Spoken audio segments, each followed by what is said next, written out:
রাজশাহীর তানোর উপজেলায় পরিত্যক্ত একটি গভীর নলকূপের পরিত্যক্ত পাইপের ভেতরে পড়ে আটকে যাওয়া স্বাধীন নামের 2 বছরের শিশুকে 18 ঘণ্টাতেও উদ্ধার করা যায়নি। তবে ফায়ার সার্ভিসের কর্মীরা আপ্রাণ চেষ্টা চালিয়ে যাচ্ছেন।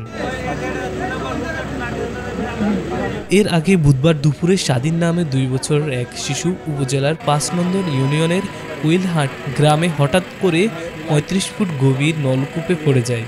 খবর পেয়ে ফায়ার সার্ভিসের 3টি ইউনিট রাতভর চেষ্টা চালিয়ে যাচ্ছে। শিশুটিকে জীবিত উদ্ধারে ফায়ার সার্ভিসের কর্মীরা তৎপরতা চালিয়ে যাচ্ছেন।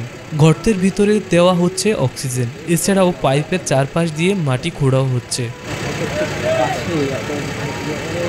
শিশু স্বাধীনের বাবা রাকিব হোসেন জানান, বাড়ির পাশে খেলতে খেলতে সে ওই পরিত্যক্ত ডিপ টিউবওয়েলের পাইপের গর্তে পড়ে যায়। বিষয়টি টের পেয়ে স্থানীয়রা প্রথমে উদ্ধারের চেষ্টা করেন এবং পরে ফায়ার সার্ভিসকে খবর দেন।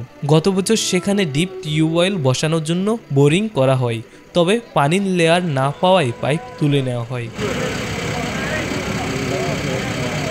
রাজশাহী ফায়ার সার্ভিসের উপপরিচালক দিদারুল ইসলাম জানান, আমরা এসে শিশুটির কান্না শুনতে পেয়েছি। রাজশাহী, চাঁপাইনবাবগঞ্জ ও তানোরের 3টি ইউনিট সর্বোচ্চ চেষ্টা চালিয়ে যাচ্ছে যাতে শিশুটিকে জীবিত উদ্ধার করা যায়।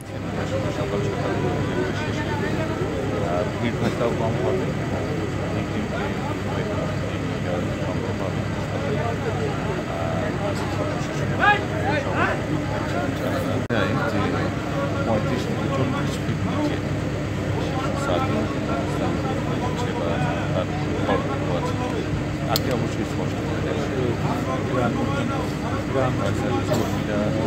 চালাচ্ছে, হয়তো শেষের দিকে বাদে হয়তো তারা তার সন্ধান পাবে, খোঁজ পাবে, তারপরে হবে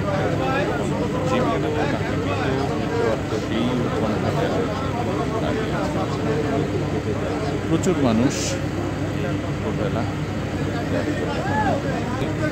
এই গর্তে করতে অনেকটাই